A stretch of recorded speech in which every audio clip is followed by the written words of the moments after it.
नमस्तेस्तु भगवन् विश्वेश्वराय महादेवाय त्र्यम्बकाय त्रिपुरान्तकाय त्रिकाग्निकालाय कालाग्निरुद्राय नीलकण्ठाय मृत्युञ्जयाय सर्वेश्वराय सदाशिवाय श्रीमान् महादेवाय नमः।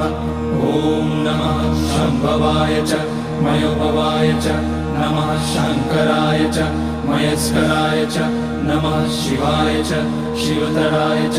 ॐ त्र्यम्बकं यजामहे सुगन्धिं पुष्टिवर्धनम् उर्वारुकमिव बन्धनान् मृत्योर्मुक्ष्यमामृतात्।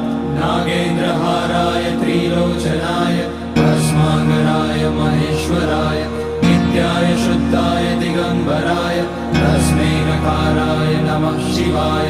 मन्दाकिनी सलिलचन्दन चर्चिताय नन्दीश्वर प्रमथनाथ महेश्वराय